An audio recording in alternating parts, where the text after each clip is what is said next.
I'm not going to get any good presents this year. Good Christ.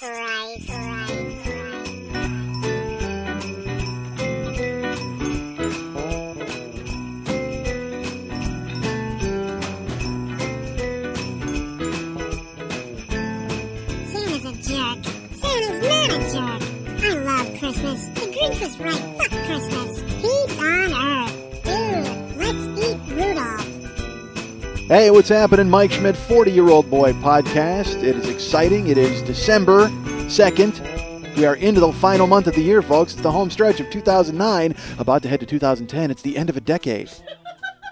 And the reason I bring that up is because I said to my wife today, I'm like, she goes, doing a podcast today? Oh, yeah. She goes, what are you talking about? I go, I don't know really till I get there. And she goes, you should bring up all the stuff from the past, like the 10 years, like talk about the album of the decade and the movie of the decade. I said, you don't listen to this show at all, do you? You don't know anything about this show, which is also true because this morning, the miracle of Hanjabica continued.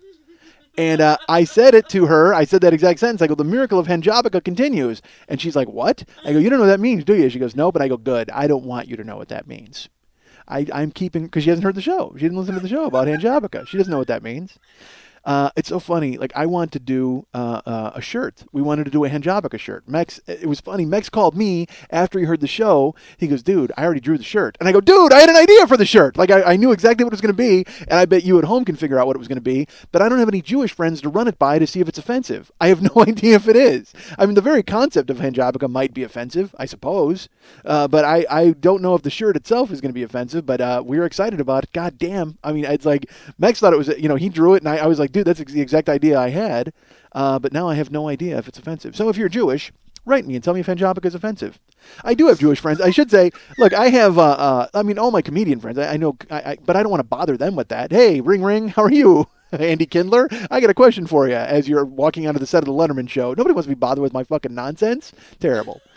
All right, folks. It is December 2nd, as I mentioned. That is a day that will live forever in Schmidt history. I sit here today in my Bears sweater. I have a Bears sweater, and I have a Bears jersey, and I have a Bears license plate frame, and I don't think I like the Bears anymore. So I am stuck with all this paraphernalia for no fucking reason. It's terrible. The Bears are awful, which is, and I got to tell again, men in pajamas throwing a ball around. I said it, men in costumes. There's no reason to be that invested in it, and I'm not. My Sundays have now been freed up for light snoozing and snacking because I don't involve myself in any sort of football activity because the fucking Bears blow. There's no point in tuning in and watching it. I do watch it, or I'll TiVo it and just fast forward through it and watch. It's so funny to watch it and fast forward and see the guys in the different colored uniforms running the other way against the Bears. I'm like, oh, really? Is that happening? Of course it is. That's why you're watching it on fast forward, idiot. But I also buy every year, like for the past 10 years, I bought the NFL Sunday ticket from DirecTV, which is like $270 now or $250. I don't know how much it is. I'm grandfathered in at the original price. They've raised it, precipitously as the years have gone by. So I got it at like $250. But even that's too much when your fucking team blows. Oh my God. I'm shelling out $250. I might as well just walk up to strangers on the street and hand them $5 to kick me in the balls until I got to $250. You know what I mean? It's terrible paying for the privilege of watching a team that fucking blows. It's like, having season tickets would be worse, obviously, because then you're out freezing your ass off. I mean, I'm sitting in warm California watching the Bears get a foot put in their ass, but still, I almost want to call DirecTV and get the money back. Like, I want to say to them, but I don't know the basis of that conversation. Hi, the Bears stink. Can I have my money back, please? And I'm sure they would immediately go, certainly, sir. Let's credit you immediately for under the bad football team clause in your contract. Let's prorate it. Yes, you'll get $100 back. Thank you. The Bears are awful. And then I'll take that $100 and I'll rip it to shreds and I'll mail it to the Bears to show them what I think of them. Because that seems to be a trend with people ripping things up and mailing it. That means nothing to anybody except Lily. All right. Because as we sat here with our weekly therapy session, I heard crazy stuff. Ladies are crazy.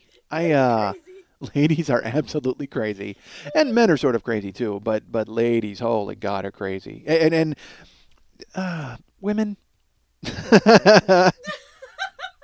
Why do women think they can? Women think they can get you to do whatever they want you to do. You know what I mean? And they can, because and I hate to be that cliche, like, we're men and we do it and I make things and blah blah blah. And I like beer. Shut up, dick.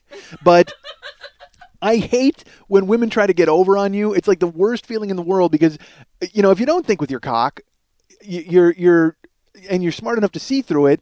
Then you're just angry that they could play the role on you. Oh fuck! All right, here I'm in Graveyardville. Okay. And there's a hot girl who lives there. She's very hot, and she's friendly. We say hi every time I see her. Other people just run away from me as if I were some sort of angry gnome in an office. But I don't know if a gnome. That doesn't make any sense. That wouldn't be a gnome. Ogre. There you go. I'm much more of an ogre than a gnome. And I think I have devastating hit points, and I can cast a spell of lading.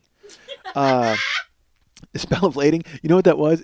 I was going to say spell of something else, but lading popped into my head because in the movie Trading Places, Al Franken and Tom Davis played dumb shipping clerks, and Steven Stucker gives them a bill of lading, and he enunciates it so clearly. This is a bill of lading that has been stuck in my head since 1983.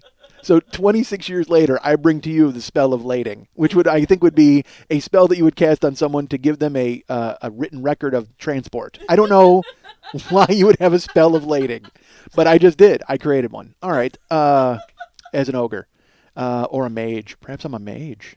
All right. God, I haven't played Dungeons and Dragons in 900 years.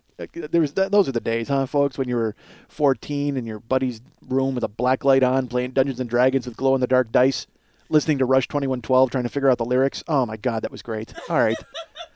You know what? I was so proud of myself. There's a line, "Let the banners be unfurled," and I pulled that line because there's in the 2112 in Temples of Syrinx. There's a song, "We are the priests of the Temples of Syrinx," and he goes, "I'm trying to." Oh God, what is that? I don't want to sing the whole song because God knows. Let's put it this way: you don't want me to sing the whole song.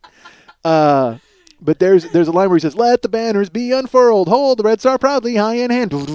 So we were literally writing down the lyrics. And the funny thing is, in the Rush 2112 album, the lyrics are contained. They are right there. But when we were too young to get high, I suppose, at the time because our parents were all upstairs. So we went and we sat down and we broke down 2112 and we were writing it out. And I pulled the word unfurled at 13. And everybody's like, "Well, that's not a word." And I'm like, "Yes, it is unfurled. It's like when you unfold something. It's like when you let the banners be unfurled." And they're like, That's not a word." And I go, "Dude, it's like this." And I actually had to demonstrate with a shirt how to unfurl something. I had to pick up a shirt, roll it up, and then go, and like, that's unfurling. That's that. And they're like, "Oh, all right." And then they wrote it down, and then we continued on to the rest of Temples of Syrinx. How did I spiral off on a Temples of Syrinx? A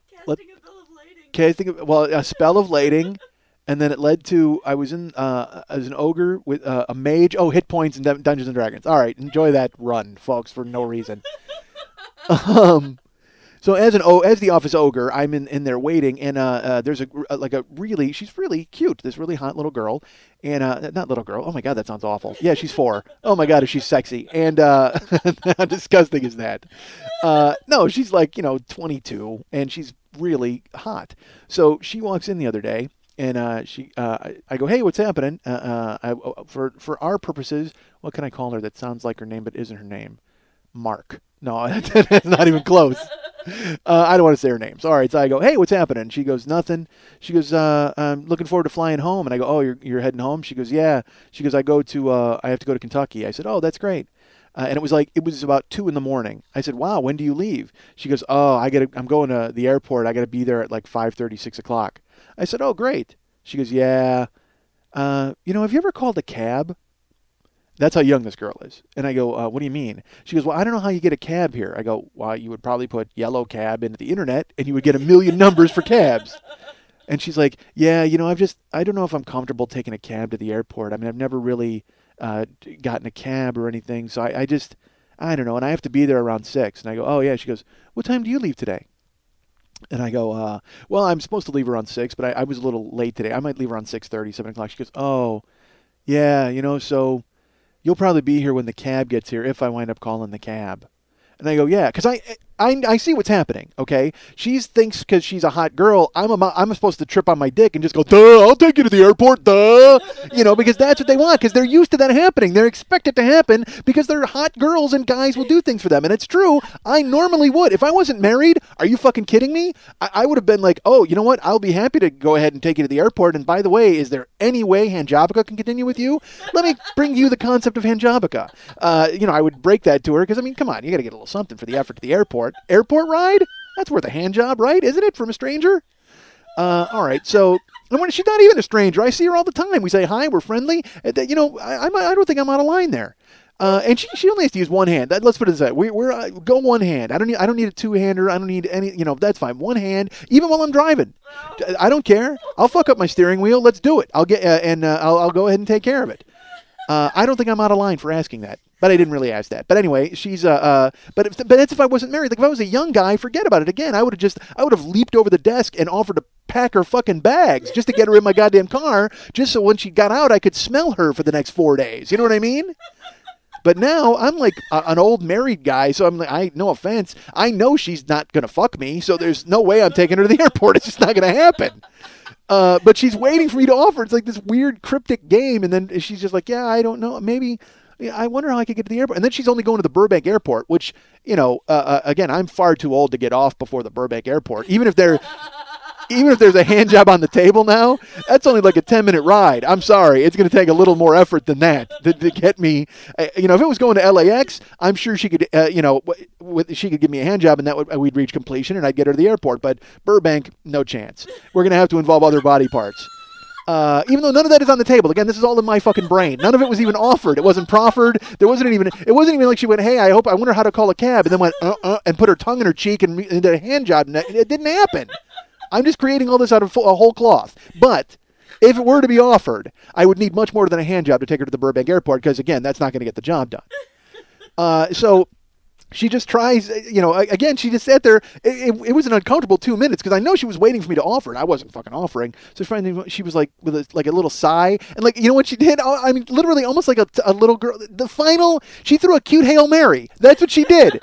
She threw a fucking cute Hail Mary at me. She literally went, oh, and kind of bit her knuckle and kicked the floor. You know what I mean? Like this weird, like, oh, yeah, I don't, and I'm like, oh, wow, cute Hail Mary? Broke it up at the last second. Sorry. Knock it down. That ball was batted down in the end zone, and it was not completed. You did not get the touchdown at the end. Good luck calling your cab. So I was just like, yeah, I'm sorry. I saw the cute Hail Mary, and I had to pass it up. And she's like, okay, well, she went upstairs. And then weirdly, like she comes back downstairs at like 5:30 in the morning with another person who lives in the building.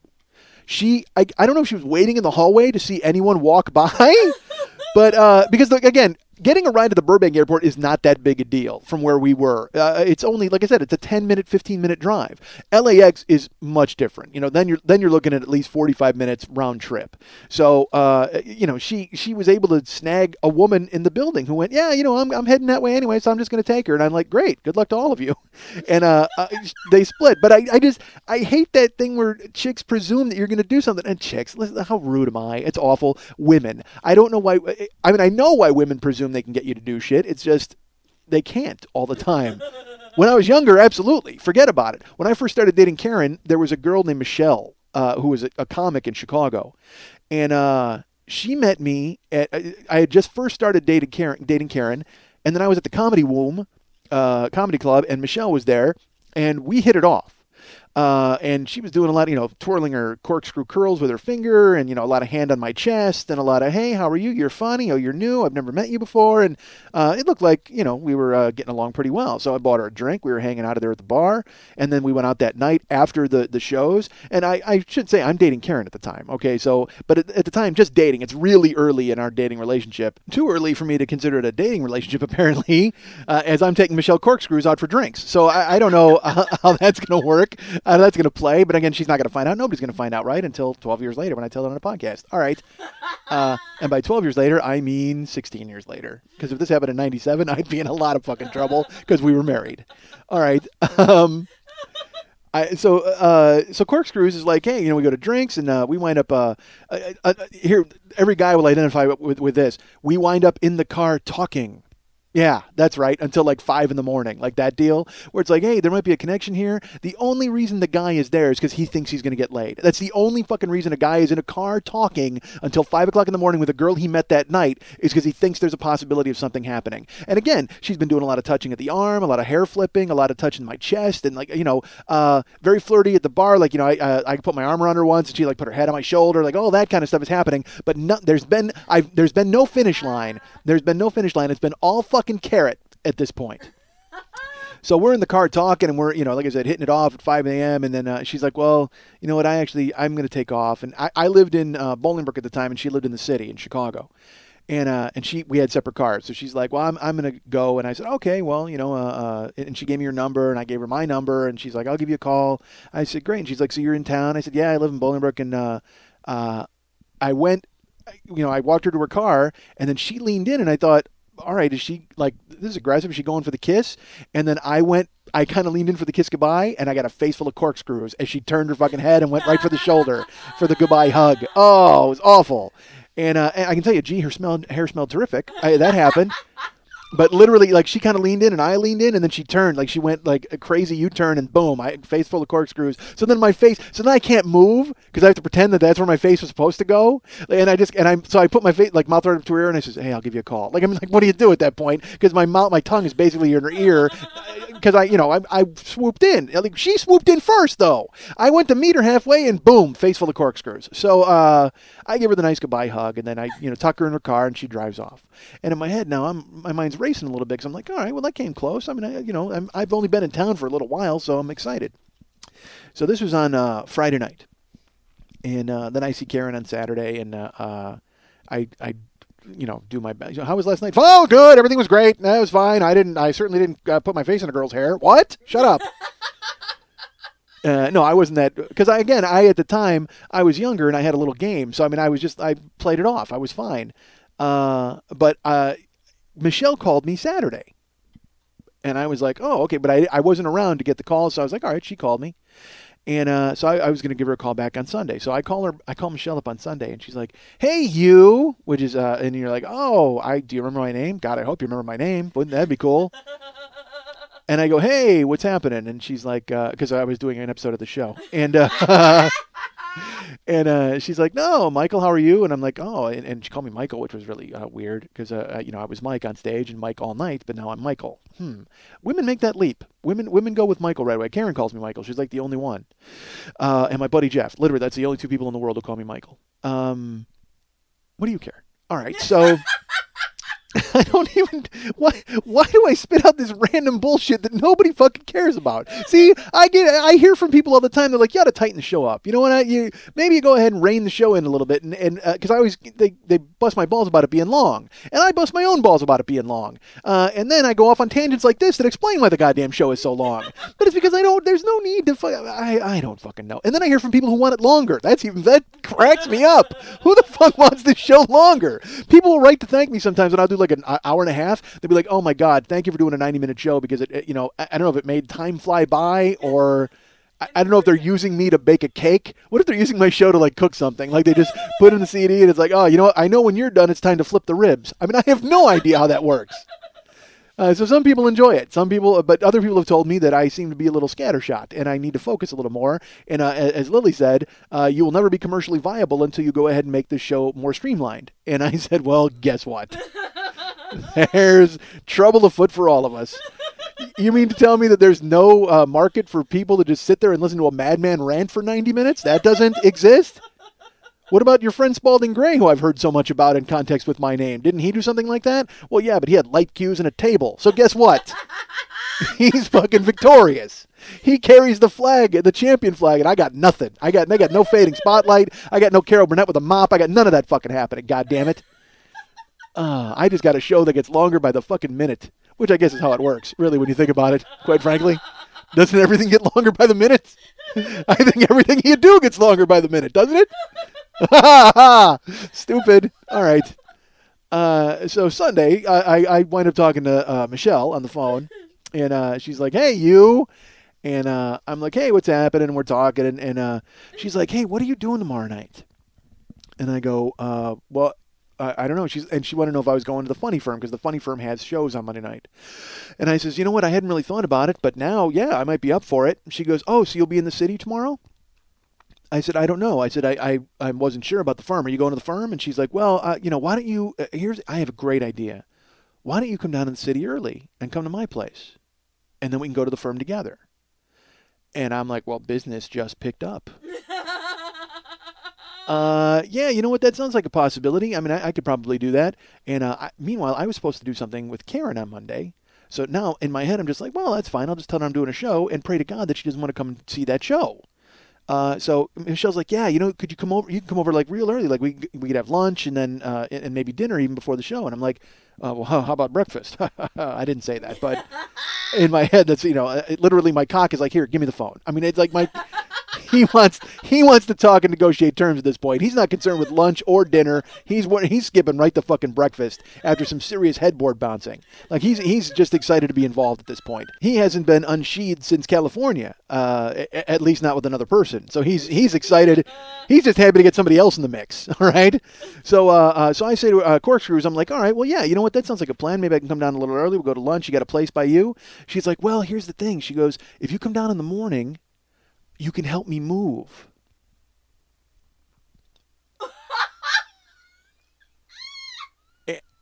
And I said, what?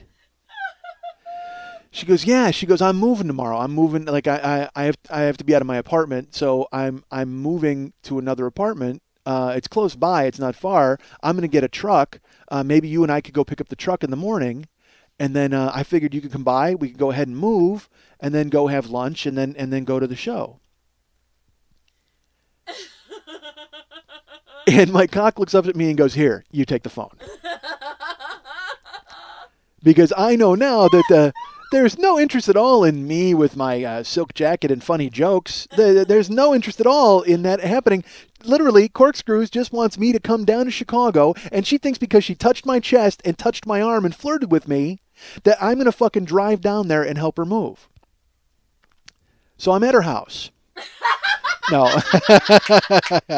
no, that did not happen. It was just a bucket of cold water through the phone, and I immediately, I fucking put walls up. I turned into Dick Me, and I just went, yeah, you know what? I don't think I can make it. And she's like, well, are you going to the firm though, right? I'll probably see you there. And I go, I don't know. I don't know if I will. You know what? I'm never going to the Funny Firm again. In fact, I might quit comedy altogether because it is that bitch goddess that led me into this fucking trap. Because I met you at a club, and now you're using another club to try to, as a fulcrum, to get me down there and carry your boxes of fucking shampoo. I don't think so, Corkscrews. That's all in my head, by the way.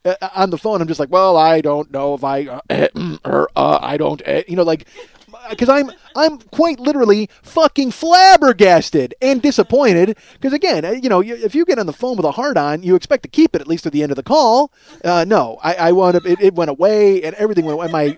My everything about my desirability and the fact that I had broken through, and I'm like, hey man, I'm in town a week and I'm gonna get laid by this chick. No, none of it. Literally, I was a mule. She was looking for a guy in a wife beater and a hand truck. That's what she wanted.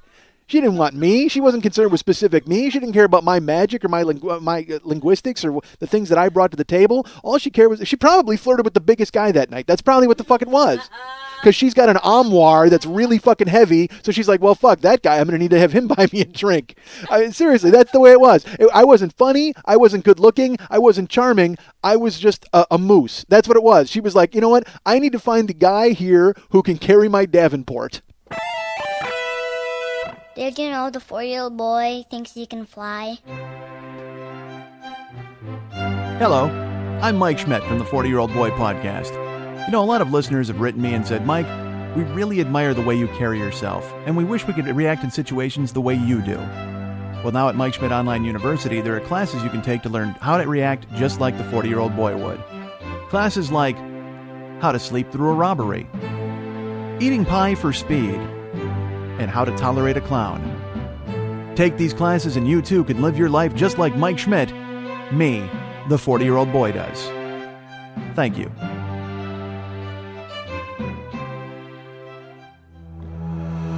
And now back to the 40-year-old boy. Yeah, I just need a guy big enough to hold my hair while we're moving. Just these piles of corkscrews. If there's a way you could just run your arm through it. I just picture she wants me to, like, I would put it up in like a crazy big turban or something, and then I would move it. Because her hair was a completely separate entity. All right.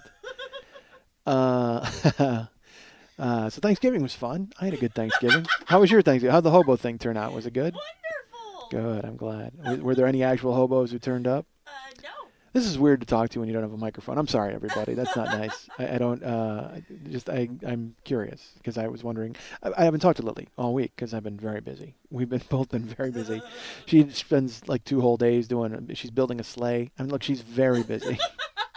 I wish that was a joke. I walked in, like literally I've been getting Twitters from her the past few days about a sleigh.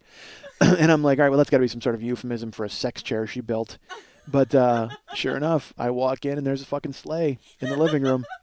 And she's cleaned up her bedroom, I'll tell you that, after the near-death incident of last week. But in the living room there, I think she took everything out of here and made it into this sleigh because there's this, she's doing like a strip, like a burlesque routine with the sleigh in it.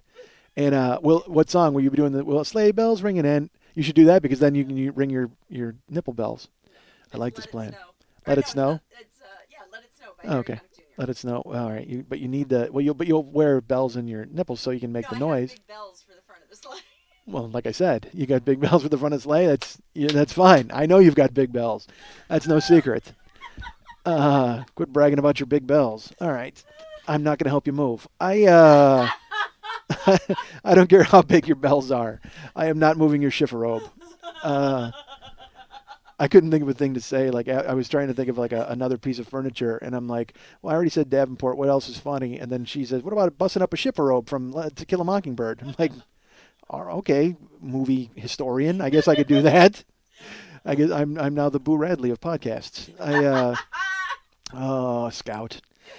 Man, it's a great movie and a great book. Books that make you cry are great. All right. That seems stupid to say. I cried reading The Road. Jesus Christ. I can't wait to see that movie because that book, I just sat there paralyzed. Scott Aukerman told me to read it, and I read it in 2 days. Good Christ, what a book. All right. I'm a sap, sobbing reading the book. And I'm putting my tear-stained copy on eBay signed if anybody wants to go ahead and purchase it. Yeah. Merry Christmas. It is the holidays. Thanksgiving was it was good at my house for a while, and then it was bad. Look, folks, I don't think it's any secret that I'm a fucking mess. All right, I am an upside down cake, and this is what happens on Thanksgiving. All right, here's what happened the last few years. I told you we had friends come over, but I sleep. I have to sleep in because unfortunately the night before I'm up super. My life is lived in reverse. When you are out doing the things that you're doing, please know that I am in bed.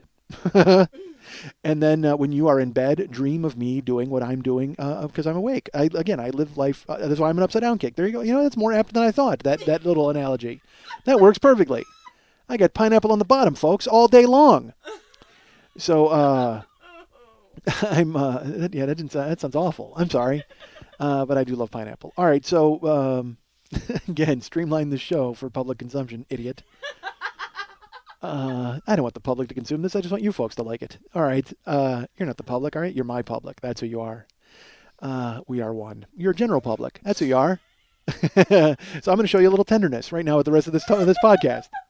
Okay, Ranking Roger. Where do we go from here? All right. So stop doing it.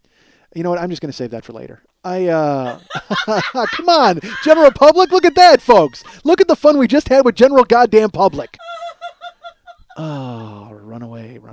I will tell you about Thanksgiving now. I'm talking to avoid talking. Thanksgiving was fun at my house, but I live my life in reverse. So then when I wake up, here's what happens Thanksgiving morning. I wake up here's what happens Thanksgiving afternoon. I wake up and the house smells of food. It's so great, and then you wind up having your your dinner, and I'm spending time with Karen. It's lovely, and we actually had a task that we had to accomplish this Thanksgiving weekend. We had to watch the entire season of Rescue Me because we had TiVo'd it, and once we got like 3 TiVo'd that we hadn't watched, we just kind of went, well, let's just keep TiVoing it because it's hard to start from the beginning. Eventually, we had 20 episodes of Rescue Me. I mean, it was so many episodes that the little TiVo guy's face was Dennis Leary's face. Like that, it would pop up on the TiVo guy, and it would just be like, I think you hear me knocking, and I think I'm coming in, and I'm going to press play, and you're going to watch all 20 hours of goddamn Rescue Me. That's what little Dennis Leary TiVo guy said. So we were excited. I was excited. I was going to get up, and I was going to eat dinner right away because I have a thing. All right, I like things to be taken care of, folks. And by things, I mean me. I like to be taken care of. We all do, I think. But I think maybe me in a hyper fashion, like I want things a certain way, and I want them that way, and I can't be deterred. So I wanted to get up and then have Thanksgiving dinner and watch the shows. Like I wanted to wake up into Thanksgiving. That's what I wanted. I wanted to open the door, and there's Miles Standish, and there's Sacagawea, and there's a pie cooling on the windowsill, and then there's a turkey. I was all excited. So I wake up Thanksgiving, and I wake up a little early, like Christmas kind of. So early for me is like 2 o'clock. So I wake up at 2 o'clock, and I'm excited to open up my bedroom door and smell Thanksgiving occurring. So I open up the bedroom door, and nothing. Just smells like Thursday. Disappointing. So, I'm sorry, that made me laugh. All right. Just smells like Thursday. That might be the name of the show. Smells like Thursday. Literally nothing going on. It's like there's no Thanksgiving. There's no hyperbole. There's no, the Thanksgiving tree has not been erected. The underdog balloon is not up and inflated. I don't know what's happening. I was expecting a holiday when I opened the door. I wanted to wake up out of a fitful sleep, dreaming of sugar plums and yams, and then walk out into the holiday. So I look to my left, and the table is set, okay, which is good. So I'm like, all right, well, the table's set, so at least that's good.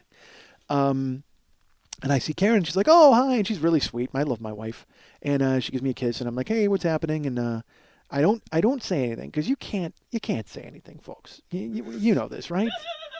We all know that you can't say something to your wife or girlfriend like, hey, what the fuck? I mean, you can't. That is generally not well received by people you love or who love you. When you look at them and go, what the fuck? So I just figured, all right, well, there's a plan. I don't know what it is, but I'm sure there's a plan. So I'm like, hey, what's going on? She's like, nothing. I watched some shows and erased them, and I'm like, oh, okay, great. And we're going about our day, just puttering around. And I sit down, I check my emails, and the time is going by, and Karen's just there. Like, she's in the house, and nothing's cooking. Like, nothing's being done. There's no... and again, look, I fully get it, all right?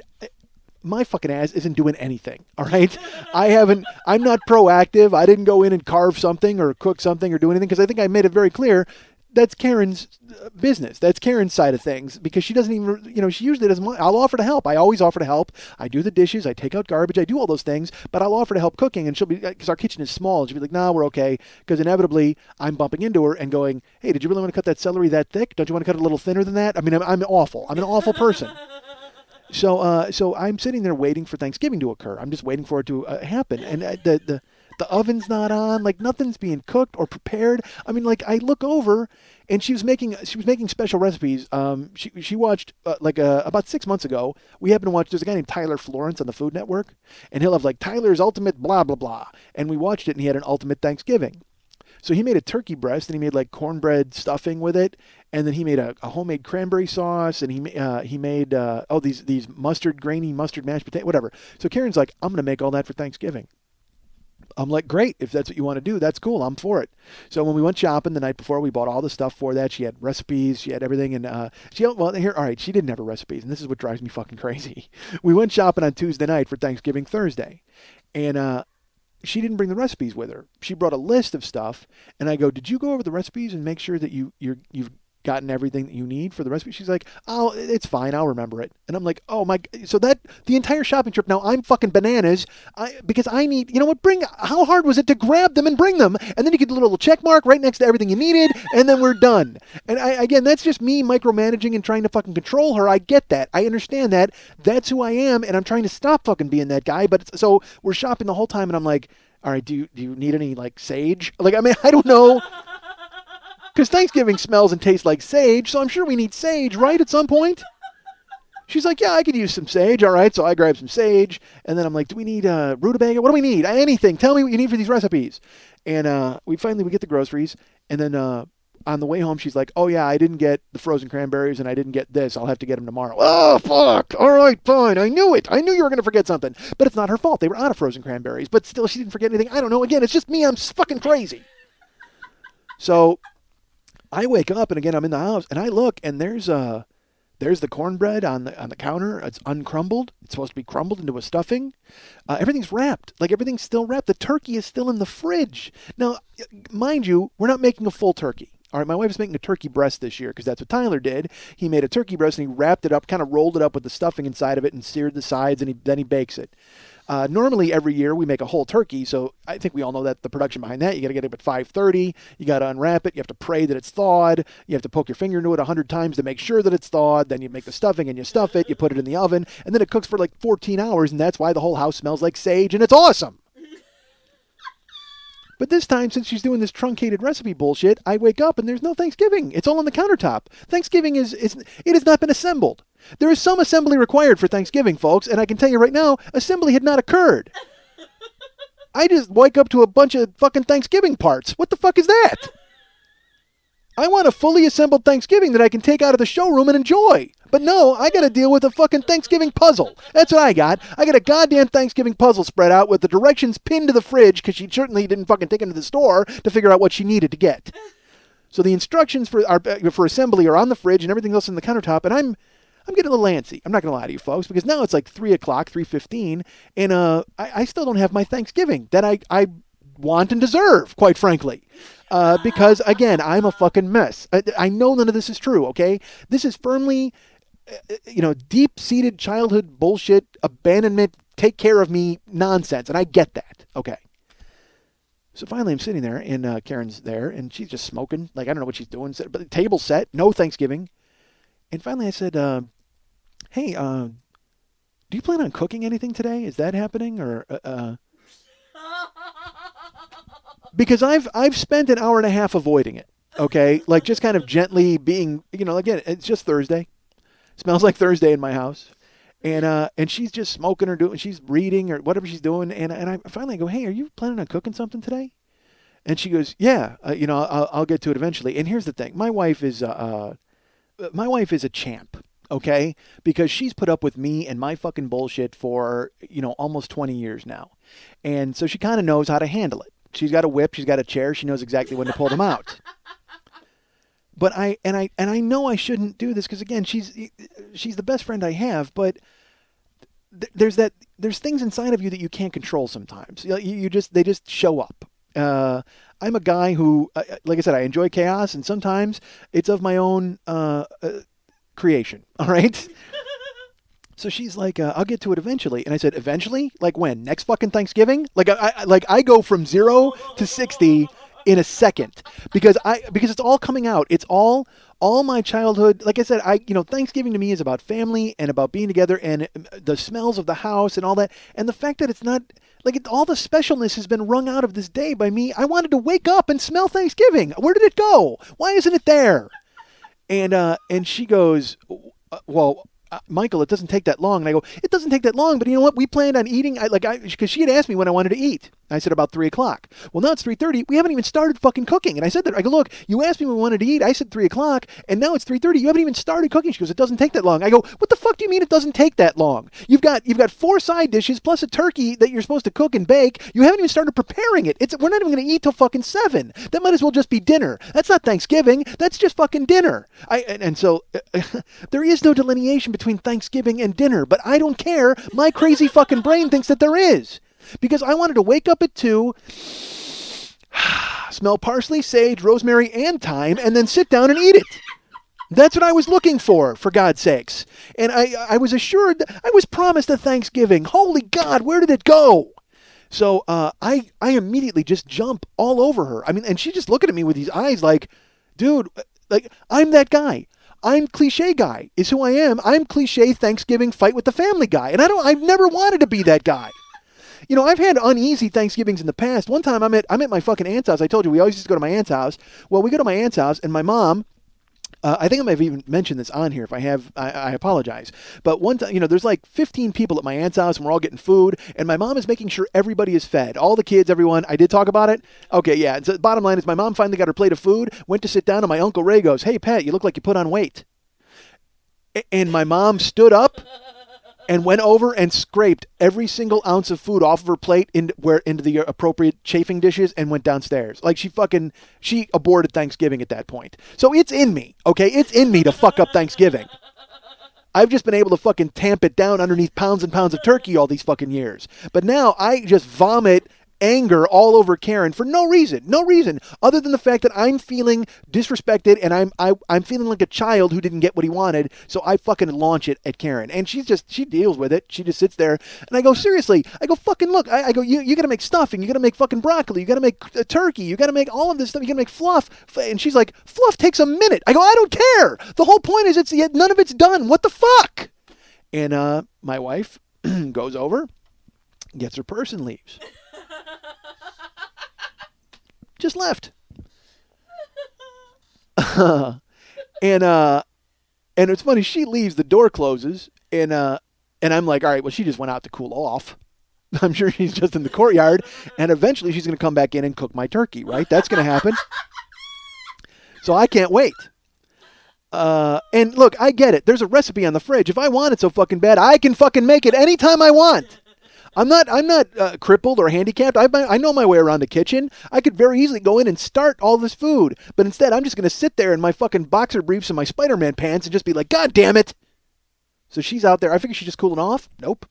I hear the car start, and she's off. And I literally hear, because she has a hybrid, so you can't really hear it start until she drives away. Then it makes like a vroom noise, and I just hear, and then she's gone. And I'm sitting at my desk chair, which was, I told you I didn't want to be in my desk chair on Thanksgiving because that's so lonely. I'm sitting there in my Spider-Man pants alone now, and I just started laughing. I just went, ha, ha, ha, stupid. Look what you did. Look what you fucking did.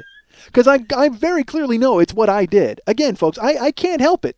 I can't help fucking... I can help it, all right? We all can help it, but it just shot out of me because I was so disappointed. No reason to be disappointed. It's just I wanted something at 3 and she was going to give it to me at 6. But instead, I had all these preconceived notions from being a child of what I wanted, and when I didn't get them, I acted like that child. And so I immediately ran to my Twitter account, and I posted it there because it's 2009 and that's what you're supposed to do. And also because I made a big point last week about not Twittering ever. And then people wrote me and they said, well, we follow you. We really wish you'd Twitter more because we follow you because it's funny. Like, because I said last week that people follow me because they enjoy the silence of my Twitter. But I find out now that some people have written me and said that they want me to Twitter more. So I honestly thought of like Twittering something about this. So I wrote something about my wife just I just unleashed anger on my wife in a something firmly based in childhood issues, and she left. Happy Thanksgiving. Well, I can tell you folks that a lot of you out there, and I'm probably not doing anything to alleviate this stereotype, you thought that my wife left me forever because you find me to be that kind of fuck up. You're just waiting for tragedy to befall me, hoping that I will go ahead and talk about it on Wednesday night, Thursday day. And by the way, as you're listening to this, take a sniff around. Smells like Thursday, doesn't it? And so people wrote me saying, "Oh my God, Karen left you?"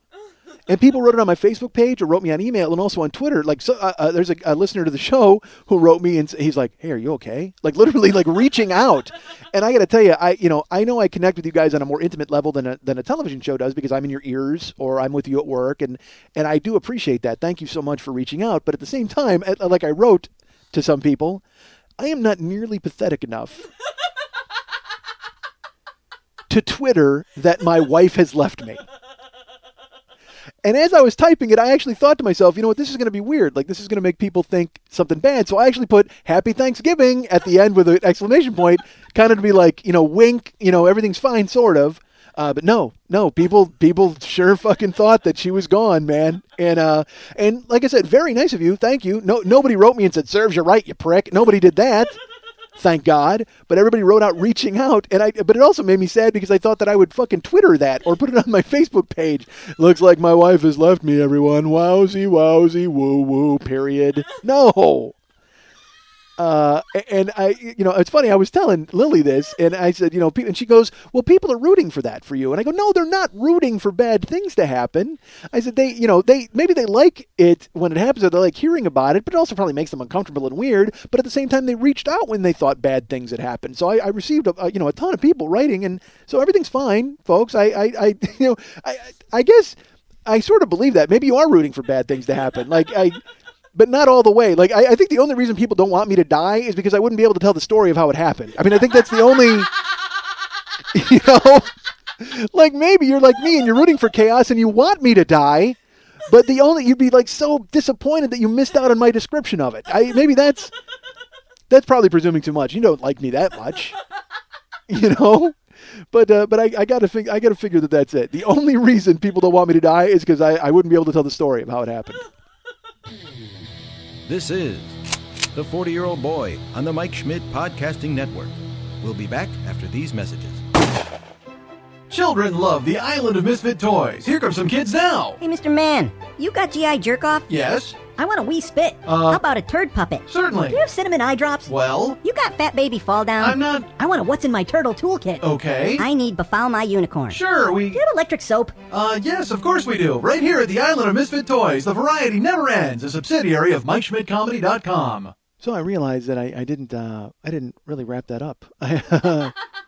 Eventually, as I sat in the house seething and twittering, Karen came back and cooked a dinner that was delicious, and everything was wonderful. Everything was fine. So my incredible hurricane of rage was for naught. There was no reason to do it, except for the fact that I didn't get to eat at 3. I got to eat at 6, and everything was delicious, man. It was like the turkey was perfect, and the stuffing, and everything was really good. But but that's me, man.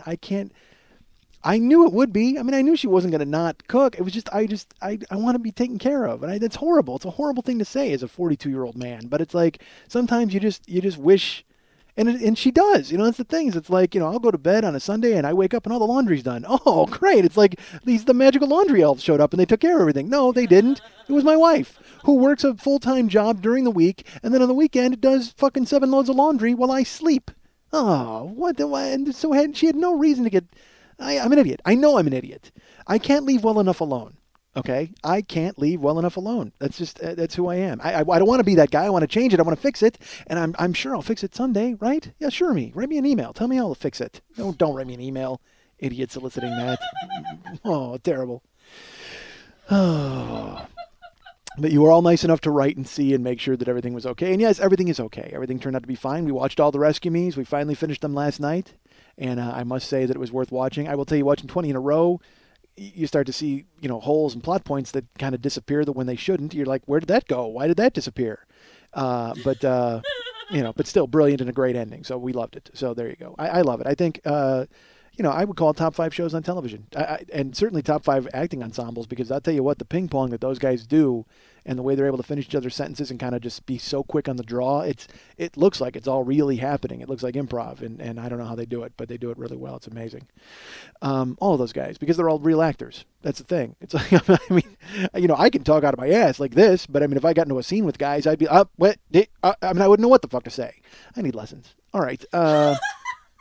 That's what I need. I need lessons, not just in acting, but in life. But yeah, you guys, you wrote me and everything's fine. Everything's okay. Thank you for your writing and stuff. I will tell you this as well. I've received a lot of other emails about something else. Last week, I went ahead and put up on Facebook my segment from the Jimmy Pardo roast, which went up last Thursday? Yeah, it was Wednesday night. Yeah, it was out in time with the podcast. I didn't know if I was going to put it up, so I didn't talk about it on last week's show. But I was never going to put it up. I'll tell you this. We did the Jimmy Pardo is a friend who I used to do a show called Never Not Funny with. And he's a brilliant comic, amazing guy. So we were great friends. And in 2004, when he was getting married, instead of having a bachelor party, he wanted to have a roast. Like he wanted to have his friends come up and roast him, and so it got put together. It was done at the M Bar here in Los Angeles, and it was one of the most fun times I've ever had in my life because it was all of my friends. It was everybody I knew. It was Graham Elwood and Pete Schwab, Paul Gilmartin, Pat Francis, Scott Ackerman and B.J. Porter were there, Jimmy Dore, just all of Mike Siegel, all of our guys from Chicago, guys that and other guys who we'd since met were all friends of Jimmy, and we got to roast him. It was amazing. Probably the best night I've had as a comic in Los Angeles, and. Then we were given DVD copies of the roast, which was fantastic, and I had it at the house, and I never looked at it. I never watched the DVD, and I'll tell you why. Because the night I did the show, all I can remember from that night, other than it being an amazing time and seeing all my friends and having it was so fun, was the fact that I messed up a joke. I know, like in my head, I was like, that's all I came away with that night. I left knowing that I had fucked up a joke, and I was so angry at myself that I had fucking blown everything by ruining this joke, by stepping on a joke, and I was so fucking mad at myself for it. So recently, Pat Francis, a good friend of mine, started a website, and on that website, he posted his segment of the roast. I never even thought about it. People started to write me and they said, Pat put up his segment of the roast. Are you going to put up your segment of the roast? Well, no, because it was awful. Because I know I fucked up that joke. So it's like there's no way I'm putting it up. So I would always be nice. I received a lot of emails about it. So I would write people back and I'd go, nah, you know what? Good for Pat because he was fucking hysterical that night. And so I'm glad he gets to show people that how great he was. But I always go, I don't think I'm going to put it up. You know what I mean? I go, I got it. It's laying around here somewhere. I don't know. I did everything I could, but say no, because I don't want to tell people no, because I fucked up a joke. The last thing I want to do is fucking, because I never even watched it. I never even. It happened in 2004. It's 5 years later. I've never, because I know I have that horrible set where I fucked up a joke right in the middle of it. I don't even remember any of it. Except for that. So I got a ton of people writing me, and then finally a listener, a guy named Michael, I won't give his full name, Mike, he wrote me and he's like, you know what, I saw Pat's segment. He goes, man, I would love to see your segment. He goes, I would pay to see it. He goes, I got to be honest with you, I can't imagine how great it was. And I wrote him back the same thing. Look, Pat's fantastic, and I don't think I'm ever going to put it up, but thanks so much. And he wrote me back, and he's like, well, I just want to reiterate, dude, I would actually pay to see it. I can't imagine how brilliant it is. So that appealed to my narcissistic side. And I thought to myself, well, maybe I should take a look, because maybe I could just, edit out and maybe put up a minute of it, because, the actual clip is ruined by that horrible joke that I fucked up. But I'll give it a spin. So it was literally like 3 a.m. In my house when I read that email, and I got up and I started to unpack boxes. I started looking around for this DVD, and finally I pulled it out, Pardo Roast. I'm like, all right, so I throw it in, and I was just going to fast forward to my segment of it, but I will tell you that I couldn't because of the fucking brilliance of everybody that's involved. I mean, I watched Siegel open it up, and I saw, I just watched everybody be fantastic. Our friend Tony Boswell flew in from Chicago to do it. Graham is fucking great. Paul Gilmartin is, do yourself a favor. Go see Paul Gilmartin. If he's going to do stand-up somewhere, or if you can find him online, he is one of the best writers and certainly one of the funniest comics I've ever known, and a good friend too, which is great. But man, dude, watching him on that roast, I was fucking howling. He was so great. Pat was great. Everybody was great. So then, I had even forgotten that I was last. So, I after watching, 2.5 hours of it, we get to the end, and Mike Siegel brings me up. And it's Fat Mike, by the way. I will tell you that. This is a year before I had the surgery. So this is probably 450-pound Mike, heading for 510-pound Mike. But I get up to the podium, and I will tell you this. I watched the set, and it was fucking fantastic. I'm not going to lie to you folks. Look, I don't have enough people tooting my horn, so I'm going to do it for myself. It was fucking unbelievably great. And I'm watching in my house laughing, and I'm like, oh, man. And I had forgotten all of the good. I had forgotten that one scintilla of good was in my head. All I remembered was the joke that I fucked up. And sure enough, when I deliver it on the DVD, you can see that I flinch. Like I even though I'm killing up to that point, it's weird. I'm killing like for 6 minutes, and then I say that joke, and you can just see how much it harms me, and it's just. It's weird to watch because the rest of the set is great, but yeah, that is to me a glaring, gigantic fuck up. Okay, to me that is the huge. It's like the scene in the Monty Python sketch where the guy complains about the dirty fork, and then everybody winds up killing themselves in the restaurant. The manager, and then Cleese comes out. He's like, "You bastards!" And one guy stabs himself with the fork because that's what I could think of. All I could think of was the dirty fork in my table setting of my set. And but the rest of it is fucking brilliant. I was so happy to have rewatched it. I want to thank everybody for writing me because I never would have watched it. That's how weird in my head I am. But I will also tell you that it made me uncomfortable to watch, and here's why. Okay, because it's funny if you watch it. When you watch the set, all right, there's two big reasons why it made me uncomfortable. I'll deal with the silly one first to explain something to you. If you watch this clip, and I will tell you this, it was on my Facebook page. As of now, though, it will also be on YouTube because I've found out there are people who've written me who don't use Facebook. So... unbelievable in this day and age. I respect them for it. I think that's fucking great. I will tell you, I was going to put it on my website, but my webmaster, that sounds ridiculous. My webmaster is apparently in the catacombs playing live Dungeons and Dragons. That's dumb. I don't know. He's busy, and I wrote him, and he never wrote me back. I wasn't able to get a hold of him because there's a few things on my website I need fixed, and I'll get them. But I wanted it on my website because I wanted people to be able to watch it there too. But instead, I also wanted it on Facebook for the first week because people that are friends, whatever, part of the show, and also the fan club of the show is on there, the West Side 86 Jokers who've been really supportive and cool. So I wanted it on Facebook for a week first, and now I will put it in YouTube this week as well. So it'll be out there for anybody who wishes to watch it. I hope you want to see it. That would be great because, again, I don't know if you've heard the past 4 minutes. It's fucking awesome. Like I want to quote jokes from it now because of how fucking great they were.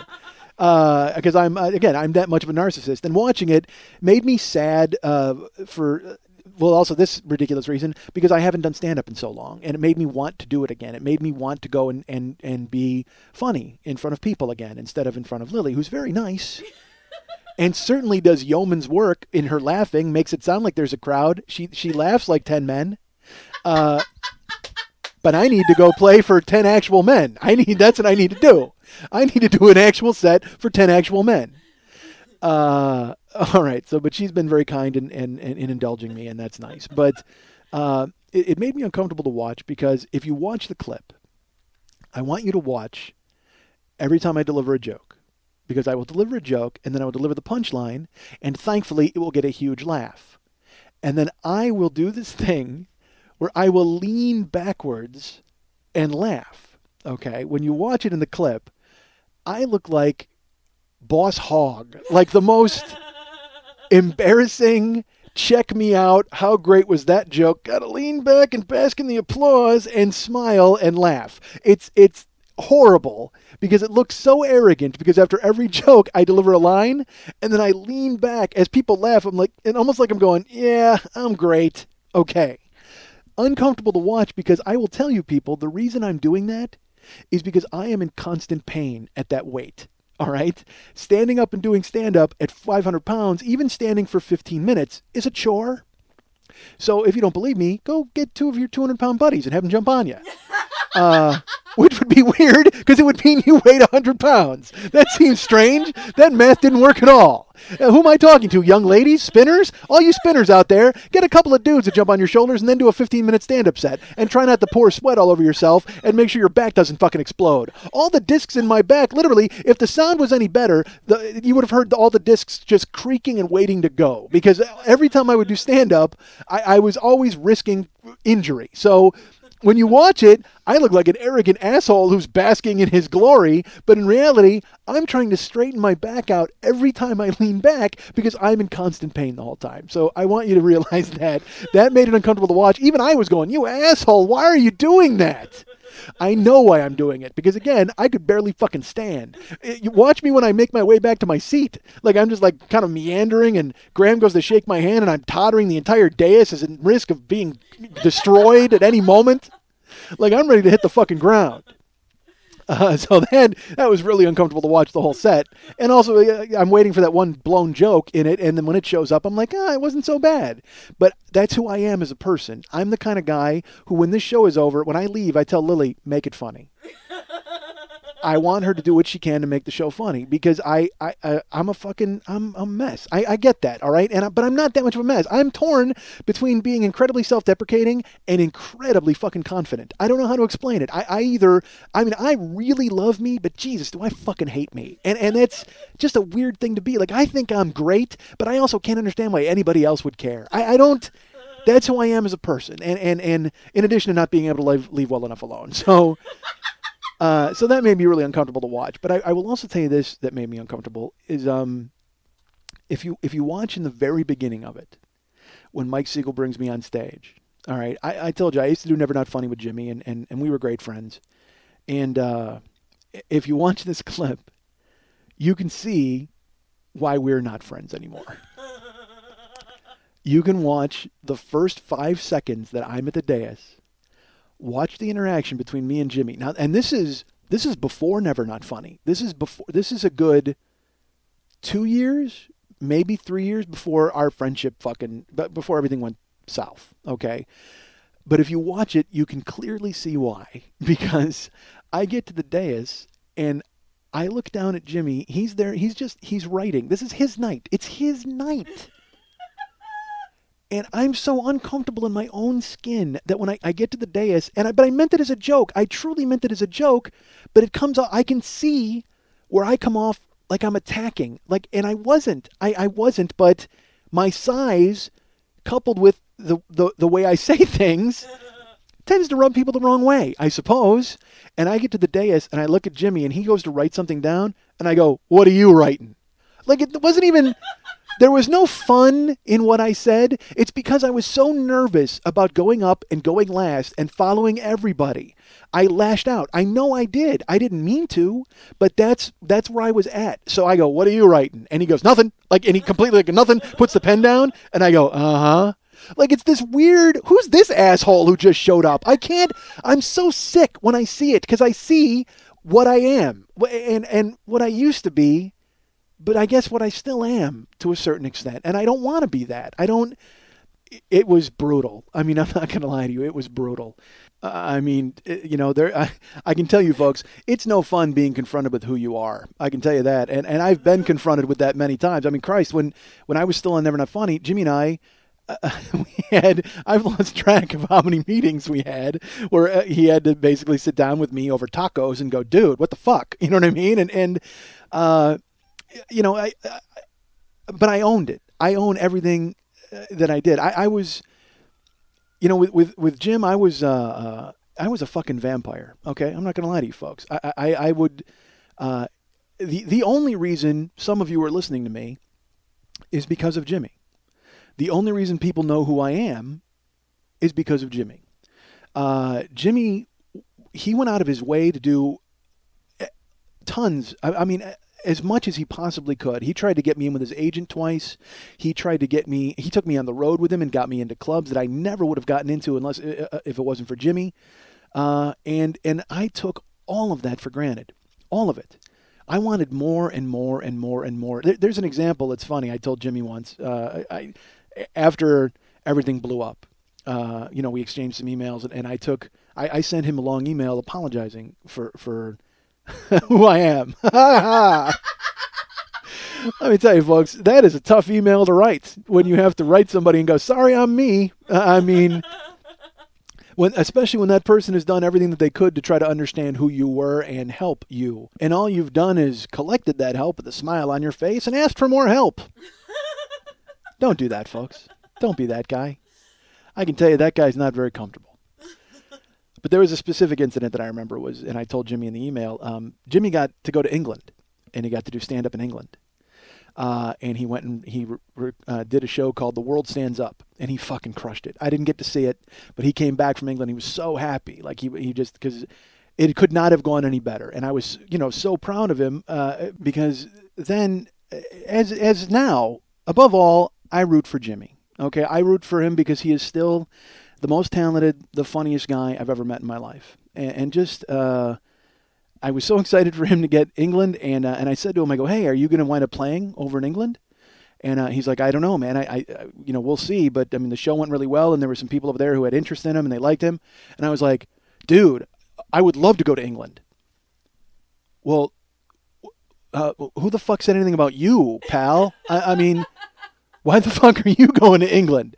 He went there. He killed. He's going to go back to England. That doesn't mean that he can fucking bring you. He didn't go overseas and lay the groundwork and kill so he could bring Mike Schmidt over to be exposed to the masses in England. But that's who I was, man. I always wanted more. Like, I was never satisfied, and I was constantly, he was like my bulldozer, and it was so stupid. It was so stupid. And I see how stupid it was. And so I owned it, man. I took complete ownership of it and apologized to him. And then, after the fact, because when he would tell me stuff, I would go, well, I don't see it. I don't know what you're talking about. And then I, after everything hit the fan and went to hell, then I kind of saw it. Doesn't mean I did anything about it. As I'm sure many of you well know and can attest to, but I certainly saw it for what it was, and I can understand why he might have been tired of dealing with that, because, quite frankly, he has a kid. You know what I mean? It's like he doesn't need another one. So, but all that being said, I didn't fuck this thing up on my own. All right, let's. I don't want that to be the case. I don't want it to turn out where it's like, oh, did you hear about Schmidt? He owned everything. Well, okay. I'll own what I own, and I'll give back what I rented. All right. So that happened. So unfortunately, I was no longer involved with Never Not Funny, and I was asked to move along, and that was fine because we were still friends, and everything was still okay. But I get letters all the time from people asking me. They're like, dude, when are you going to be back on Never Not Funny? When are you going to go on Never Not Funny? Shouldn't you be on Never Not Funny? What's happening with Never Not Funny? And I'm like, I don't know. Go to iTunes and look in the top 5 podcasts, and you'll find them, and listen to their show, because I understand it's fantastic. But I can tell you that I don't know what's going on over there because I have not been involved in any way, shape, or form. I haven't even listened to the show, quite frankly, since the show where they said goodbye to me. They offered me to come on that show and then deal with it on the air. And, of course, I'm a petulant child, and I'm like, you deal with it, man. You deal with that shitstorm. There's no shitstorm. They had an uncomfortable hour where they talked about why I was gone, and then they moved on and became famous. And I took a year off because I was fucking crazy. And then, thankfully, Eric Butterfield called me and said, hey, I'll come to your house and do everything. Done. Look, I got a new Jimmy Pardo. That's what I got, a new bulldozer. Eric Butterfield's my new bulldozer. He'll lead me to fame and fortune, right? Won't you, Eric? You own a microphone. Help me out, goddammit. Awful. And then we have the show that we have now, which we're in presently year 2, episode 38, heading for episode 52 and then the end. Is this 38? 37. Damn it, I've got fucking... Oh, I can't believe I got 15 more to do. All right. So people write me all the time. They're like, dude, when are you going to be on Never Not Funny? When are you going to be on Never Not Funny? And, well, I don't know. So then last week, Never Not Funny did they had scheduled a 9-hour live podcast for charity. They were going to raise money for a thing called Smile Train. And by the way, go donate to Smile Train. They're a wonderful cause. They're trying to help people fix their mouths, I guess. You know, where's my money, Smile Train? What the fuck? All I've done is fucked up my teeth, and I've talked about it. I use Listerine now, and it burns. What the fuck is that? Like, my medicine from the dentist is gone. That was nice, a cool minty rinse. I put Listerine in my mouth. It's like I might as well be in Pogo Pogo wearing a grass skirt swallowing fire for people who paid me. Jesus fuck. What the fuck's in Listerine? Fire? It's flame. Literally, there's flame in Listerine. All right. So I every twice a day now I'm a fucking dragon thanks to Listerine. So cut me a check, Smile Train. So anyway, they wanted to do a show raising money for charity. So last week, I get periodically, I get like one letter a week, or people writing me if I'm going to be on Never Not Funny. Last week, I got a ton. Like a bunch of people writing me going, dude, are you going to be on the 9-hour show? Are you going to be on? Are you going to be on this show? What's going to happen? And I'll be honest, they've not asked me to come back because they moved on. Folks, Never Not Funny has moved on from the presence of Mike Schmidt, and good for them. They're doing well. They're very successful. I will say it took the entire Los Angeles comedy community to fucking fill my chair, but other than that, it's no, I'm totally kidding. It's a joke. It's Matt and fucking Jimmy are the crux, and they have a rotating third. My buddy Pat Francis is on all the time. I'm kidding. All right, so. Boy, you can't imagine why the guy cut me loose. All right, so. I will tell you that last week all these people started to write me. So I went out to lunch with Pat. I was at lunch with Pat, and I said to him, I go, you guys are doing this 9-hour thing? And he's like, yeah. And I said, dude, I'm just going to show up. He goes, what? I go, dude, how fucking great would that be? It'd be like total Martin and Lewis. Like nobody sees it coming. I just walk in the door, and I had these grandiose ideas of like people going crazy, and oh my God, look, it's Dean Martin and Jerry Lewis. They're back together at last, finally. And I said it to Pat, and Pat's just like, ha ha ha. And then it's like complete silence, like nothing at all. He doesn't want to talk about it. He doesn't even want to, because you know why? Because he knows that I'm fucking stupid, and I would do something like that. But I would never do anything like that. That's retarded. It makes no sense. And I said to him, I go, dude, I'll come in and do a song. It'll be great. Me and Jimmy will do a song, and I'll split. And he's like, this is my favorite. This is why I love Pat. Pat is the funniest guy in the world. So it's literally, I say, it's uncomfortable, and I say I would come in and do a song, and there's like a beat, and I take a bite of my sandwich, and he goes, what song would you do? Awesome. Just an awesome, the delivery, you had to be there because it was so fucking spot on and perfect. What song would you do? And I said, oh, dude, I don't know. I said, you know what? What if we did that wherever we go, whatever we do, we're going to do things together, because it's like completely ironic and wrong, and it would make no sense. Wherever I go, I know he goes. Yeah, right. All right. So, and then we finished our lunch, and we never spoke of it again. So all week I started to get emails from people, and then I put up the segment of the Pardo Roast. So that, for some reason, made people think that it was like a hint that I was going to be at the 9-hour podcast. And so then I really got people writing me, and they're like, oh my God, I can't believe you finally put this up. This is great. A lot of people commented on there, but also people wrote me in Facebook, and they were like, does this mean you're going to be at the Pardo thing? Is everything cool? I mean, are you coming back? Is this like a harbinger? And I'm like, no, I was nice, but I was like, no, I don't think that's happening. They have their show. I have my show. And it's what I've said all along. They have their show. I have my show. But quite frankly, in the pit of my stomach, I'm the ex-girlfriend. I'm the one. I'm a psychopath, folks. So I've been, for 3 years, I won't lie to you, I've been wondering when that phone was going to ring and Jimmy was going to go, you know what, dude? Water under the bridge. Come on, let's promote your show. You come on my show. That'll be great. When in reality, again, they've moved on, folks. They have no interest in doing that. They don't want to have me on. I get that. But part of me also feels, I don't understand why. In my head, I'm like, oh, it would be so perfect. How great would it be? Yes, it would be perfect for me. Again, this is me wanting to go to England with Jimmy. Do you understand?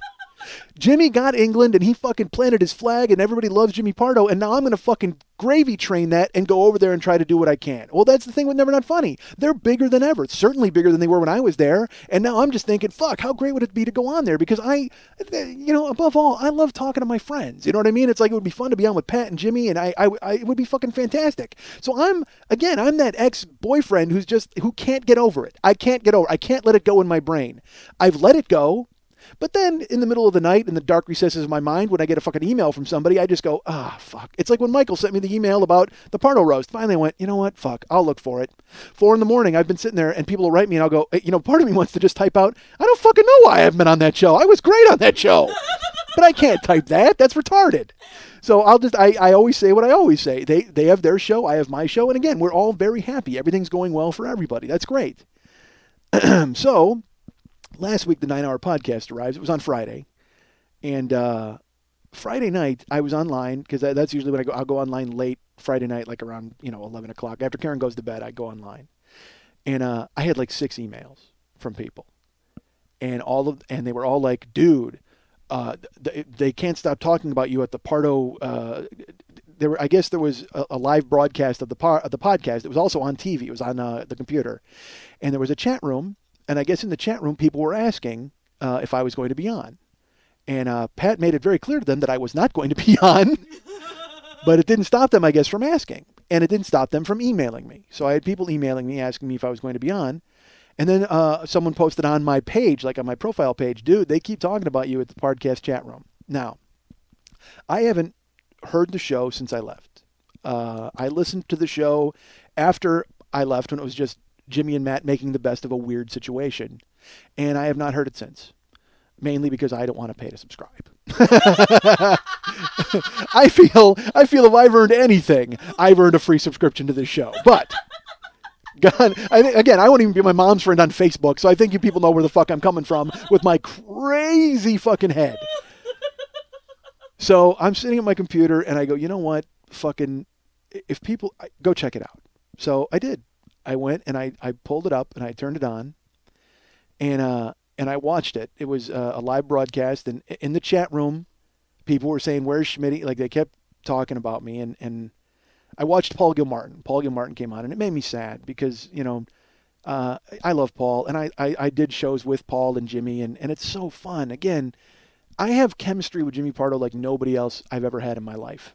Jimmy Pardo was there for me, like when my marriage broke up. Unfortunately, I was, making Jimmy go to fucking El Torito as I cried in my fajitas, and he was like, "Dude, you'll be fine." He was there. He was that guy, and that's gone away, which is sad. And as another thing that made me mad watching the roast tape at the end. It's so funny. I'm like, I hope they'll be happy forever, married forever, and be my friends forever. And there's a great moment there too, because then I hug Jimmy, and as I walk away, he has to wipe this incredible oil slick of sweat off of his face because my 500-pound carcass can't stop dripping.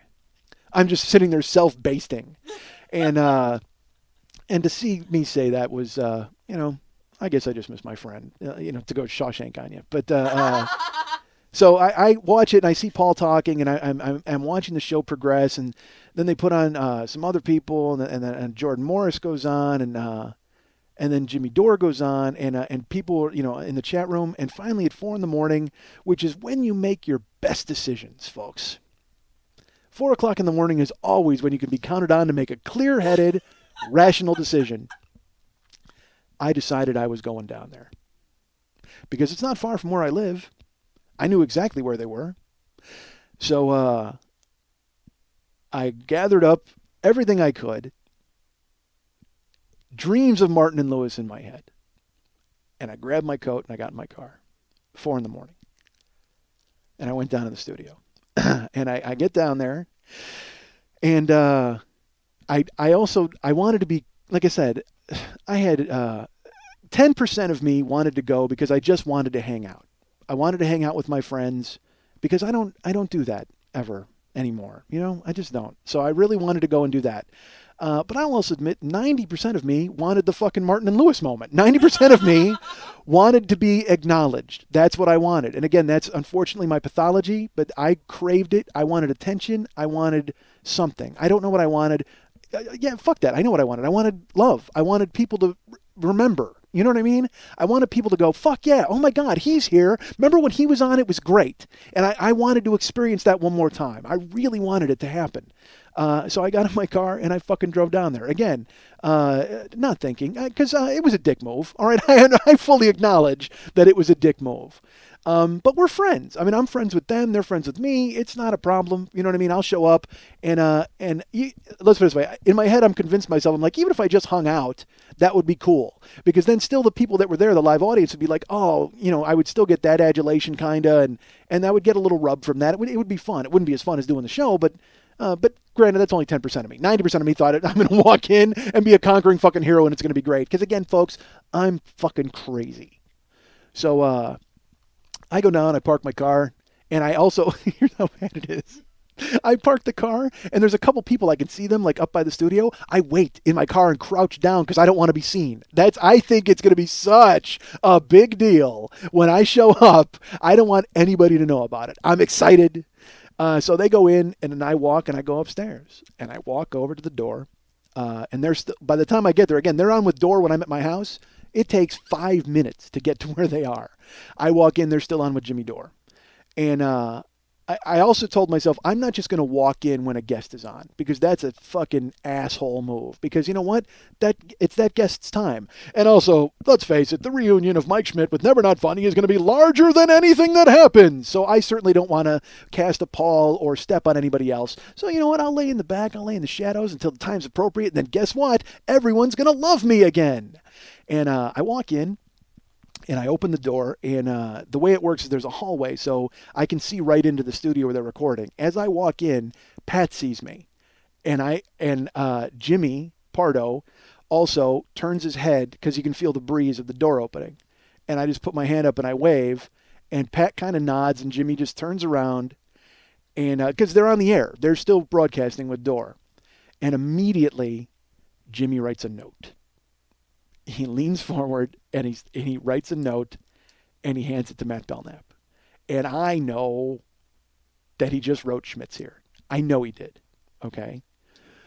So I see Dan Kaufman, who's a very funny comedian from Chicago, and he's actually going to go on next. And he goes, "Hey, what's going on?" And I go, "What's up?" And I shake his hand. And now he lives in L.A. If you get a chance to see Dan, he's very funny. And we talk, and I go, "When are you on?" He goes, "I'm on after you." I go, "What do you mean after me?" He goes, "Well, you're on next, right?" And I go, "I don't know. Did they tell you I was on next?" He goes, "Maybe I just heard somebody else talking about it. I think I'm next, and then you're after me." So now, again, folks, I have no idea what's happening. I guess they just anticipated my arrival or something. I don't. So that just seems fucking weird. Like, what if I hadn't come down? Oh, now I'm more confident than ever that I've made the right decision. So, also, there was a guy named David, who's one of the hosts of the Battleship Retention podcast, hosted by Tyler and David. David is there, and he says, "Are you going on?" And I'm like, "I don't know," not that girlishly eager. I don't want to betray David here, but he's just like, "Are you going on?" I said, "I just came to hang out." And I said that to Dan, too. I said, "No, I just came to hang out," because I don't want to let my nefarious plan be known to people who don't know me. I can't let that out. I can't let them think that, I need to let them know that the 10% of me who just came to support his friends and hang out. I don't want them to know the 90% fucking glory hog of me who's praying someone recognizes me and goes, "Mike Schmidt is here." I mean, I have to go ahead and scale back. So I said, "No, I'm just here to hang out." So I'm in the hallway. I start talking to Dan, and Jimmy Pardo goes, "Hey, keep it down in the hallway," because we were being very loud. I didn't think we were being that loud. But it doesn't matter. They're doing a fucking live show. And the thing is, they don't wear headsets. That's another thing, too, is I wear a headset when I do the show, so a fucking bomb could go off. And bullshit. Well, hold on. That's a lie. I've heard how much stuff outside the window and referenced it. That's a lie.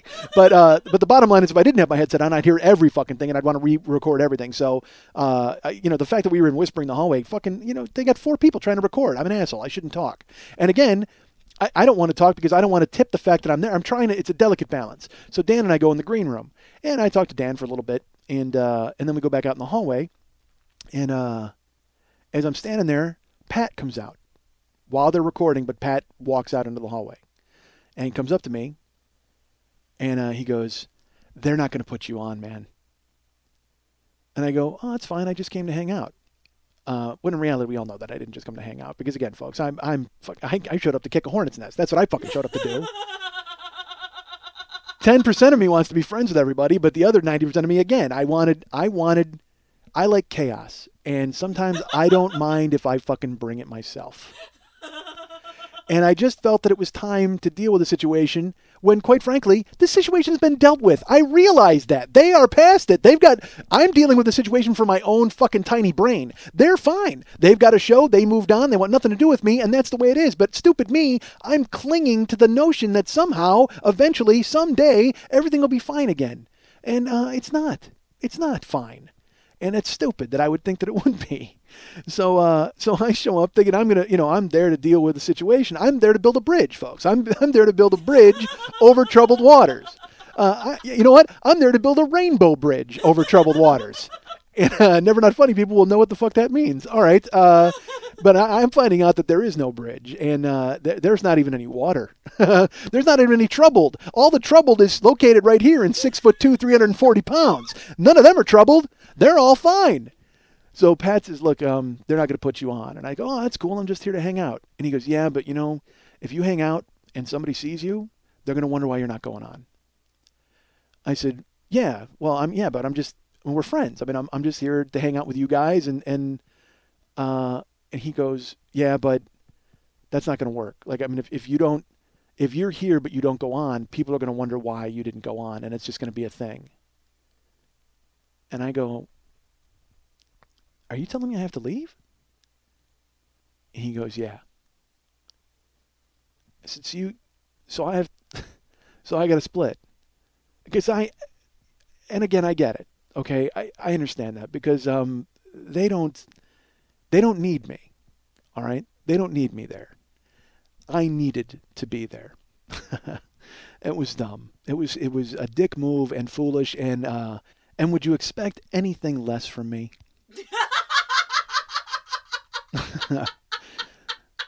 It's funny. It's funny in football. When people will talk about there's an old adage about pro football, and apparently I'm a coach. I don't know why I'm going here, because I'm weird and don't know where to go right now. But I will tell you that it's in football. They talk about passing, and they say, and there are coaches who think you should have a big running game because when you throw the ball, 2 out of 3 things are bad. 2 out of 3 results are bad. You can complete a pass, which is the good result, or you can have an incompletion or an interception. Well, when I went that night, the odds were much worse than 2 out of 3 bad things that could happen. I thought I could hang out with my friends and see people and still glom a little bit of recognition off of that, or I would actually get to go on. Like I would actually get to poke my head in and see my friends, and it would be a great moment for me, not for them. I mean, I wished it would. I really wish it would, but it wouldn't have been. It would have been great for me. What I didn't see was the third one. Being told to leave by my friends, which I did not see coming. I thought, and again, I don't mean to sound like a sad sack fucking idiot here. I don't want it to be that. The only reason I tell this story is because I want to make sure you folks don't get carpal tunnel typing, why are you never on Never Not Funny?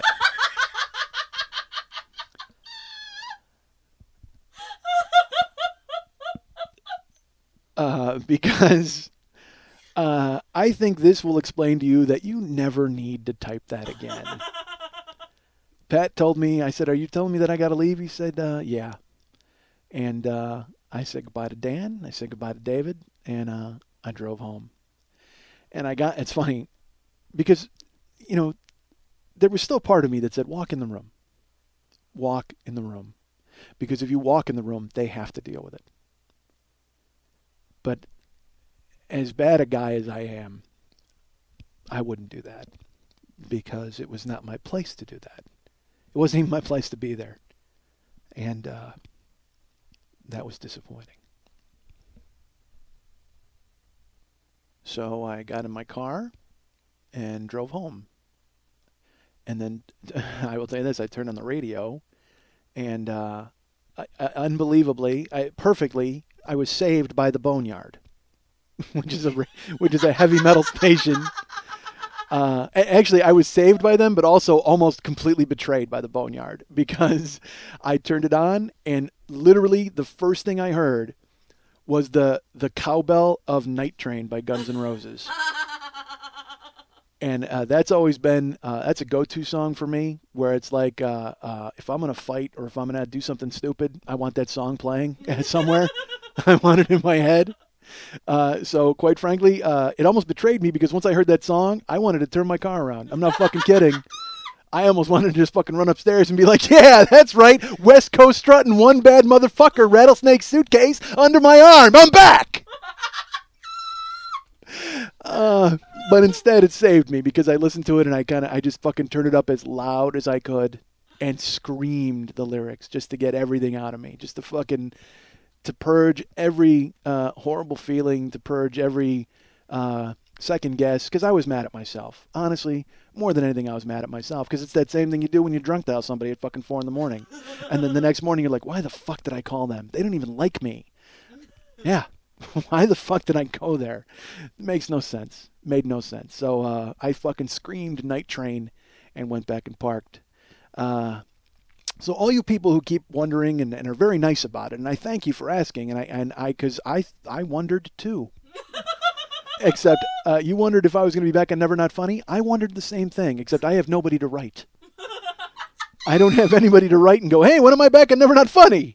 I got to deal with that on my own in the dark recesses of my fucking twisted head. And 4 o'clock in the morning, sit there and go, am I going to ever, is that going to happen? Will I ever be on? No, I won't. You want to know how I know I won't? Because they had to fill 9 hours and still wouldn't put me on the air. If you were thinking to yourself, boy, I need somebody to help me fill 9 hours with talking, wouldn't I be the first name on your goddamn speed dial? Well, it's pretty obvious that I will never be on that show because they had to fill 9 hours and did not even think of me. I was there. I was a gift from God at 4 a.m. when they were on fumes singing Christmas carols. Like, literally, they were trying to get through it because it's hard fucking work to talk. I don't care if you got, they got 4 guys. I got 1 guy. But they got 4 guys trying to fill the fucking time. And inevitably, you start talking about the best movies you saw this year because you've been talking for 9 fucking hours. I walked in at 4 a.m. They could have shut up for the next 4 hours and let me fill it. I would have been so happy to be there. I would have done my song. I would have fucking done everything I could. But believe me, they had 9 hours to fill and they didn't put me on. I think that drives the final stake through the heart of will I ever be on Never Not Funny. So I appreciate your letters. I will go ahead and stop writing my letters. But let's all realize that if you're going to want to hear me, you're going to have to get me at mike@MikeSchmidtComedy.com. You're going to have to find me at Facebook.com/the40yearoldboy. You're going to have to find me at Twitter.com/the40yearoldboy. And you have to find me in your headphones every week on this show, The 40-Year-Old Boy.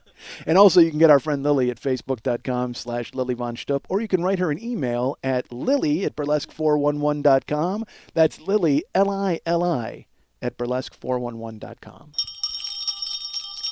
Ho, ho, ho, ho! This is Santa telling you to buy the 40-Year-Old Boy Year 1 download set. It's that's awful. All right, so yes, those were Lily's nipple rings. Thanks for asking. Mike Schmidt here, host of the 40-Year-Old Boy podcast, telling you to buy for the holidays the Year 1 download set. I've made absolutely no improvements to it. It's the same one I've been selling all year, and yet I continue to try to convince you to purchase it. But it's now the holidays. I think you should buy it. I think you should sit down for dinner and put in episode 41. That's what you should do. Put in episode 41 and laugh uproariously with your family at whatever the fuck I said in episode 41. I have no idea what it was, but I'm sure it was great. Every episode has liner notes. It's got Mex's artwork. It's got the original music. Suck on a candy cane and listen to the 40-Year-Old Boy. Year 1 download set available for purchase now. Go ahead and buy it at MikeSchmidtComedy.com. That's right, the 40-Year-Old Boy. 52 episodes, $25, one brutally funny podcast. Want to remind you folks that the Monday Night Tease is every Monday night at the 3 clubs at Santa Monica and Vine. Lily, is there a theme show this week or just a regular brilliant show? The show that will live in infamy. All right, it's apparently a tribute to Pearl Harbor, so that's going to be interesting to It's watch. really a good show. Oh, okay, good. It's on December 7th. Is it December 7th? Okay, I was a little worried. Stupid as shit. I don't want to know what a burlesque tribute to Pearl Harbor would look like. I got no, it's literally like 15 lesbians dressed like Rosie the Riveter, and then, it goes from there. And the big bomb explodes, and then there's just pasties and vaginas all over the place. I like it, yeah. And then you buy free Chinese food for everybody. Even though it's completely incorrect, it was the Japanese. All right. No, we're excited. Buster Balloon is going to be there. Buster Balloon. Is that a lady or a man? It's a guy. That's and a guy. He's like world-renowned balloon artist. And Of course he is. You know why? shows and You know why? Only one. Literally, he's the only one. That's why you're a world-renowned balloon artist, because you're the only balloon artist in the world. But I understand he does crazy, amazing, cool stuff. Awesome stuff. All right, so come and see Buster Balloon. Come for the Buster, stay for the balloons. Yes! That's how you should I'm do it. hosting. So, and Lily Von Stupp is hosting. Will the sleigh be involved? No. No sleigh this week, but they're. I'm just going to keep talking to you now. I guess so. What the fuck? What happened here? December Hey, I just did a story about getting fired from a show where now you're going to go ahead and start talking to me? Sunday night, I'm doing Red Snapper's show. Oh, okay. Sunday night. Her burlesque show Sunday night. You can Sunday find it night. on Facebook. Red Snapper Show. You can find it on Facebook. What's the name of that show? That is the Sassy Classy Burlesque Show. Sassy Classy Burlesque Show, Sunday night, December 6th. Where's the location?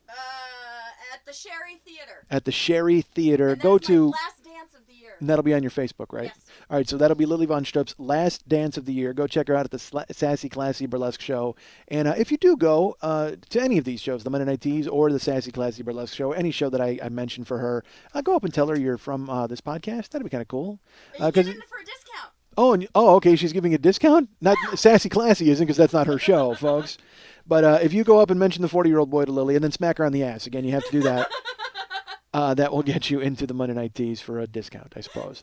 But also be her friend on Facebook, and you'll get a discount flyer sent to you. And also follow Monday Night Tease on Twitter. That's MNTees. Yes. MNTees on Twitter. Go ahead and follow that and get a flyer sent to you. So that's a ton of shows for Lily. I got nothing to plug for me. You know what? I will plug this. I will plug my new podcast with Todd Glass. So go ahead and tune into that. For those of you that don't know, Todd Glass was the co-host on Comedy and Everything Else, which is a great podcast with Jimmy Dore, Todd Glass, and Stephanie Zamorano. And unfortunately, Todd is no longer involved with that show, at least for now. I don't think. But I don't think he was fired though. So he and I are going to get a show. That's a good name for our show. He and I are going to get together. We're going to have a show called Fired and Quit. That's what the show is going to be called. So tune in for that. I got to call Todd. That's an idea I'll pitch to him. That's great. You know what we're going to do? It's going to be me and Todd, and then we're going to get the girl from Keith and the Girl. We'll do that. So it'll just be Fired, Quit, and Stolen. That'll be the name of the show. And then I wonder if Keith would continue doing the show without the girl. How great would that be? He's just like, it's just called Keith. Because and the girl split and joined up with our show. So he's just Keith.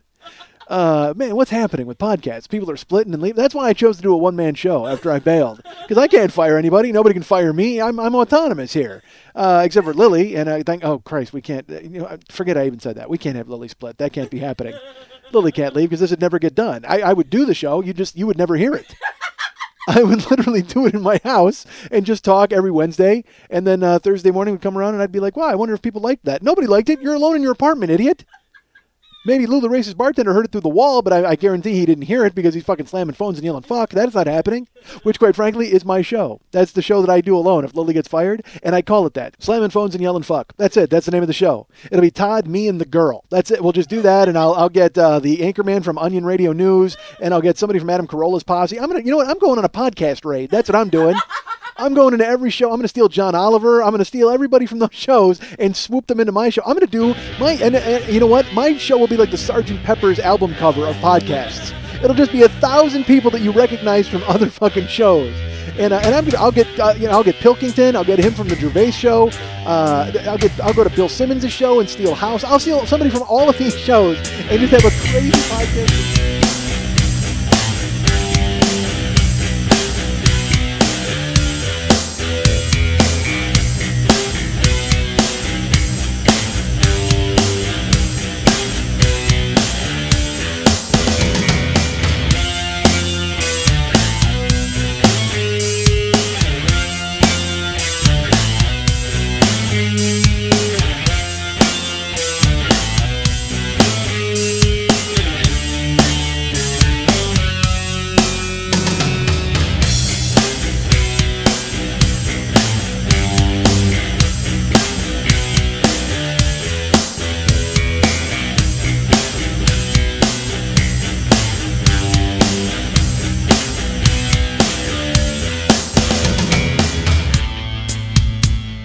I'm a dick, folks. I'm not going to lie to you.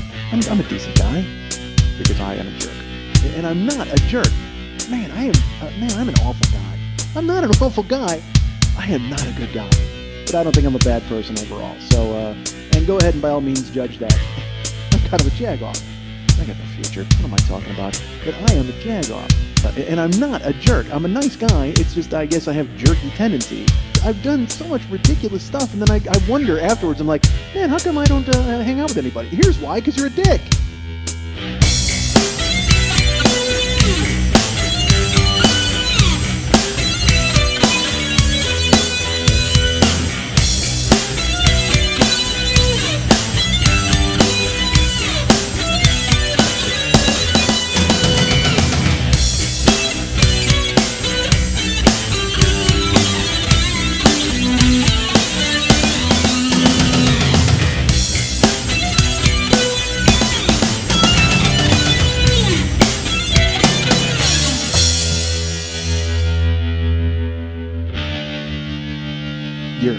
finished. You're finished. You're finished. You're finished. You're finished. You're finished. You're finished. You're finished. You're finished. You're finished.